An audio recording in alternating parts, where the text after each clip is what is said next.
西岸宗光です。今日は頭の中で一人喋りが止まらずに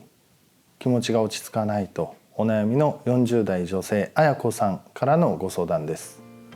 頭の中がずっとざわざわしていて辛いです。パートから帰って家事をしている間もそうですし、夜中にふと目が覚めてしまっていろいろ考えが浮かんで眠れなくなることもあります。いつも今日は最悪だったなとか、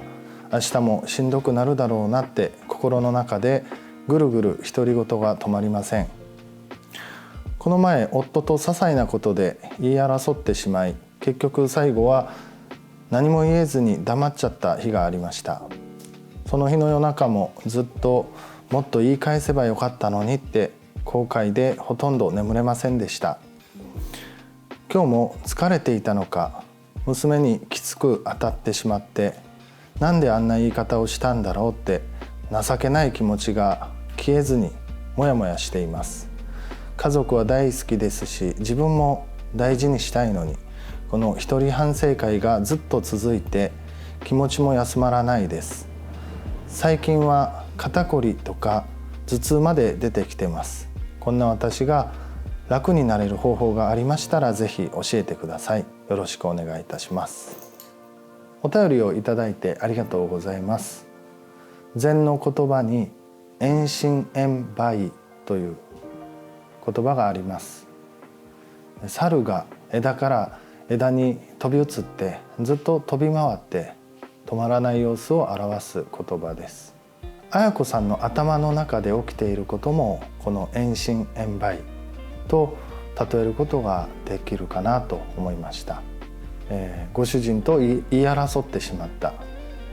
で後から、言い返せばよかったのになぜ言えなかったんだろうと、そういう後悔が出てくる。でそれが、私っていつもこうだなとか、またやってしまったという気持ちにつながって、でまた娘さんに対しても言い過ぎてしまったな、きつく当たってしまったなという気持ちが湧いてくる。そしてまた自責の気持ちが湧いてくる。そんな風にして頭の中でですね、あちらこちらに枝から枝に猿が飛び回っているかのごとく考えが飛び回ってで止まらない、そんな風に見えました。で猿が飛び回るという状況に例えましたけれども、頭の中で考えがいろいろ浮かんだりして、それを振り返ったりとか、自分の気持ちを整理するためにね、考えを改めるということは特に悪いことでもないと思うんですね。だけれどもその考えがずっと止まらずに休むことなく続いてしまうということが良くないと言いますか、そこは改善の余地があるんじゃないかなというふうに考えます。猿に例えると、枝から枝に飛び移りながらあれやこれやと探し物をしたりとか楽しんで生きていくことは悪くないですよね。だけれども眠りもせずに休みもせずにずっと朝から晩まで飛び回り続けていたら、そりゃ体も疲れますし心も疲れ切ってしまうのは当たり前だと思うんです。でもう一つはですね、自責という気持ちにつながるような着地を繰り返してしまうことがおそらくあやこさんの心をどんどんとこう疲れさせていくんだろうなと思うんですね。言い返せなかった自分やっぱりダメだとか、きつく当たってしまった自分はいつもこうだとかですね、そんなふうに自責すればいくらでもできるわけなんですけども、見方を変えてみると、例えばご主人様と言い争った時にとっさに言葉が出てこなかったということは当然考えられますけれども、特に言い返すことが思い浮かばなくてもですね、世の中には感情任せに叫んでしまったりとか、何の意味もない言葉で怒りをぶつけるかのごとく怒鳴ってしまう人だっているわけなんですね。だけど綾子さんはそうしなかった、言い返さなかった、言い返せなかったということです。そういう感情任せに相手に怒りをぶつけたりとか、ただ単に叫び返してしまうということは優先せずに言葉を飲み込んだとも読み取れるわけなんです。それが意識的であれ無意識的であれ。で娘さんに対してもきつく言ってしまったということはですね、振り返って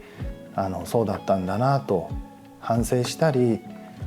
気づくことは悪いことじゃないですよね。気づけば改善できるわけですから。そしてまずそんなふうにご自身が娘さんに対して取った態度を振り返るということは、シンプルにもっとよくできたはずなのにと、もっと優しくなれたはずなのになんで私はという気持ちでしかないと思うんです。それ自体は当然悪いことじゃないですよね。もっと娘さんに優しくありたい、もっときつく言ったり感情任せに反応したりせずに真摯に向き合っていたい、そんな気持ちの表れだとも見えるわけです。ですから盲目的に自責したりしてしまうのは、もしかしたら綾子さんの本心本音ではなくて、頭の中でずっと飛び回っている猿のせいで疲れ切って、いつの間にか気がつくとそういう自責のループにはまってしまっている、そんなふうに見ることもできると思うんですね。これは何度も他のご相談の中でもお話しすることがあったんですけども、そんなふうに自責が止まらなかったり、そもそも頭の中の考えがやまずに辛いとかですね、疲れてしまうときは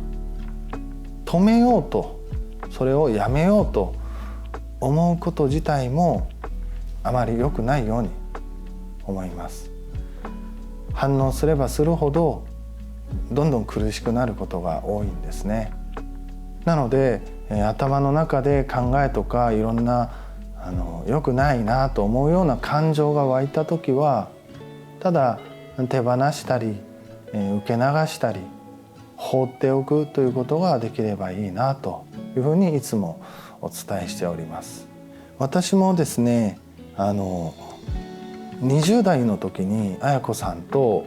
同じような思考の癖を持っていた時期があったように振り返ります。私は社会人になるのが周りの人よりも結構遅いタイプだと、当時思っておりまして、で大学で言えばもう4年が過ぎて、その後の4年も過ぎてぐらいの年齢でしたかね。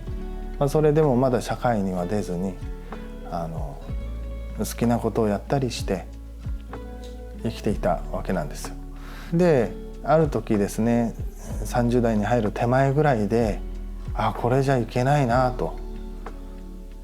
自分って何してんだろうという考えにたどり着く時があって、でそこからですね、周りはこんな風にうまくやっているのに自分は何してきたんだろうとか、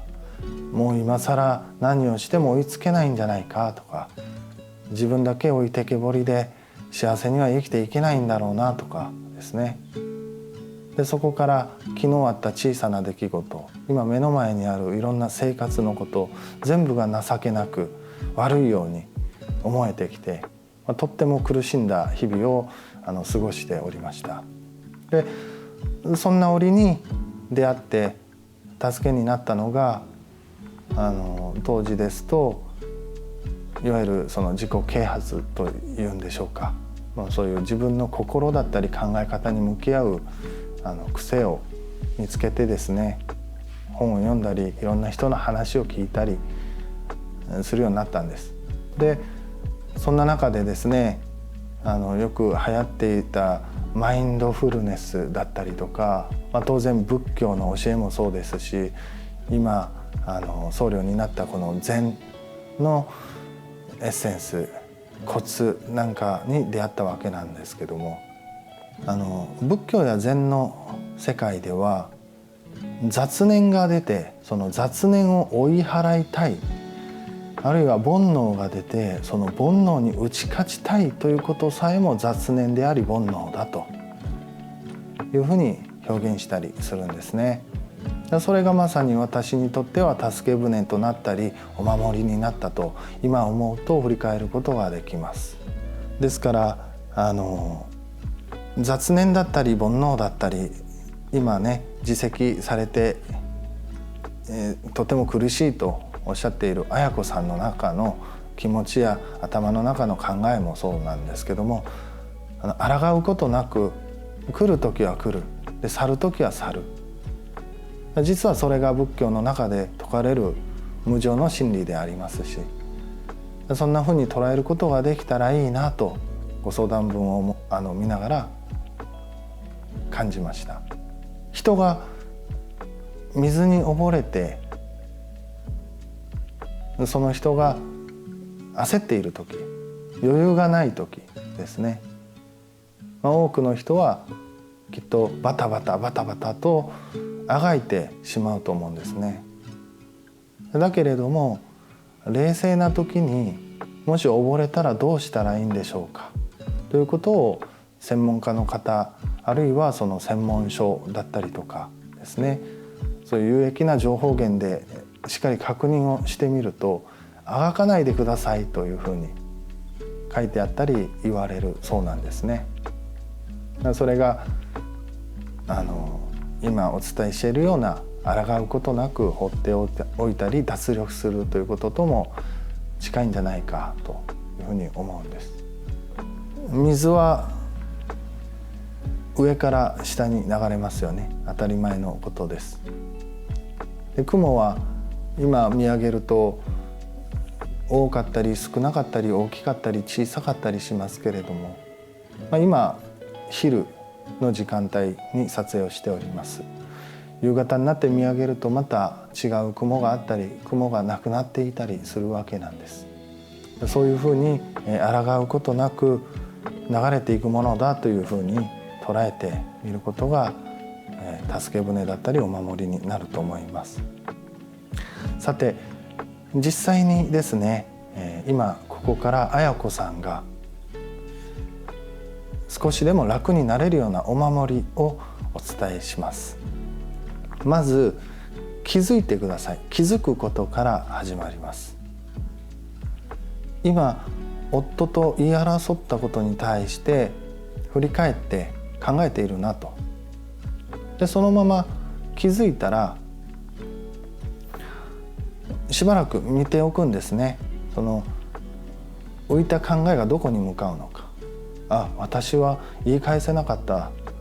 なんてダメなんだというふうに自責につながったら自責しているとまた気づいてください。で次に気づいたら名前をつけてください。ラベルを貼る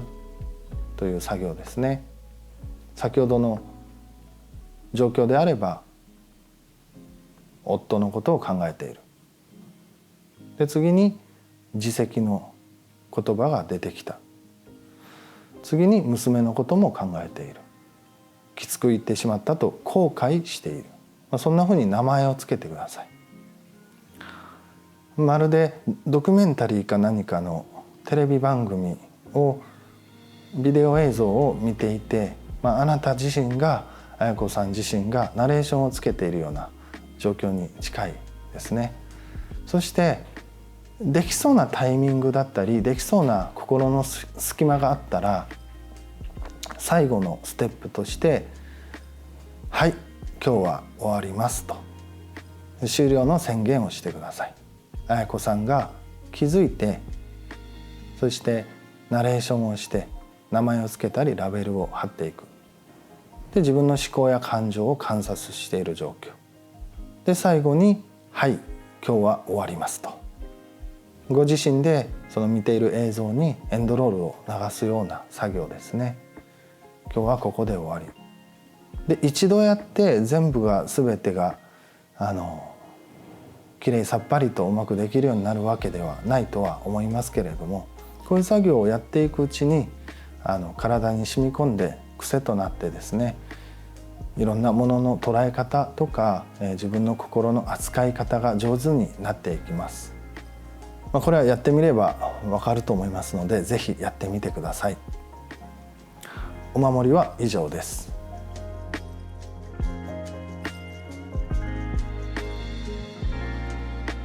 あやこさん、そして動画を最後まで見てくださった皆様に心から感謝申し上げます。ありがとうございます。